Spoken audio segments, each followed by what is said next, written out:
প্রভু যিশুর নামে আপনাদের সবাইকে অভিনন্দন জানাই। প্রিয়, বাইবেল আমাদেরকে বিশ্বাসের পথে চলার বিষয়ে আমাদেরকে শিখায়।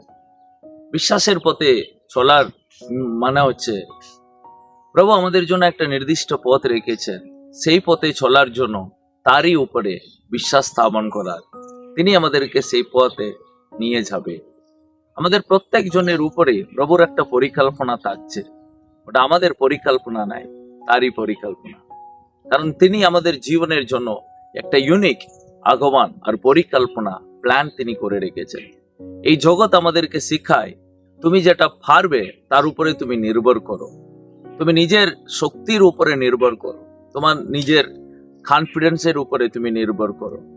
যেটা আমরা দেখতে পাচ্ছি সেটাকে তুমি বিশ্বাস করে তুমি চলো। কিন্তু সাধু পৌল করুন্থীয় মণ্ডলীকে তিনি বলেছেন, 2 করুন্থীয় অধ্যায় 5 সেখানে 7 পদে লেখা আছে, কেননা আমরা বিশ্বাস দ্বারা চলি, বাহ্য দৃশ্য দ্বারা নাই।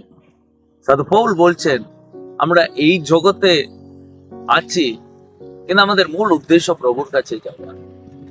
কারণ প্রভুর কাছেই আমাদের আসল জীবন আছে। তার মানে প্রভু আমাদের জন্য একটা নির্দিষ্ট পথ করে রেখেছেন, সেই পথে চলার জন্য তারই উপরে বিশ্বাস স্থাপন করার। তার মানে আমরা যেটা দেখি, যে দৃশ্য দিয়ে আমরা যেটা দেখি, সেটার উপরে আমরা বিশ্বাস করে চলি না। যিনি এইগুলোকে সৃষ্টি করেছেন তার উপরে আমরা বিশ্বাস করে চলি। কারণ তিনি আমাদেরকে চালাবেন উত্তম পথে। তিনি যখন আমাদেরকে চালাবেন, তিনি আমাদেরকে সঠিক পথে চালাবেন।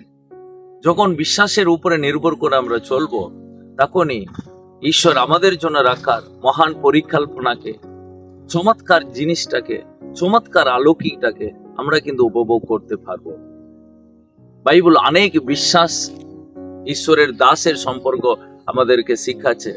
যদি একজন আব্রাহামের কথা যদি আমরা বলি, প্রভুর উপরে নির্ভর করে, অর্থাৎ যদি বিশ্বাস করে আব্রাহাম প্রভুর পিছনে যেতে শুরু করলেন, প্রভু তার জন্য যে একটা মহৎ পরিকল্পনা করে রেখেছেন সেটা কিন্তু একদিনে তিনি দেখতে পারেনি। কিন্তু প্রত্যেকটি দিয়ে ঈশ্বরের উপরে পুরোপুরি নির্ভর করে প্রভু তাকে নিয়ে গেছে। তার স্ত্রীর বয়স অলমোস্ট 100, কোনো সন্তান ছিল না, 25 বছর কোনো সন্তান হয়নি। কিন্তু ঠিক যেখানে তার প্রচুর বয়স হয়ে গেছে, এরপরে সন্তান হওয়ার কোনো সম্ভব নাই, সেই সময় প্রভু একটা চমৎকারের দ্বারা প্রভু তাদেরকে সন্তান দিলেন। তার মানে আব্রাহাম জানতেন প্রত্যেকটা পরিস্থিতির মধ্যে দিয়ে ঈশ্বরের উপরে যতটাই তিনি বিশ্বাস স্থাপন করতেন, ততটাই প্রভু তাকে রাস্তা খুলে দিয়েছে। সুপ্রিয়, আজ বাইবেল আমাদেরকে যে বিশ্বাসের পথের কথা আমাদেরকে শিখাচ্ছে, সেই পথে দৈনিক জীবনে হাঁটতে শুরু করব। কারণ সেই পথ আমাদের জন্য উত্তম উত্তম মহৎ চমৎকার জিনিসটাকে আমরা উপভোগ করে থাকব। তাই আমরা বিশ্বাসের পথটাকে বেছে নেব। যেটা আমরা দেখতে পাচ্ছি না, সেটা আমাদের জন্য শেষ পর্যন্ত পার্মানেন্ট হয়ে থাকবে।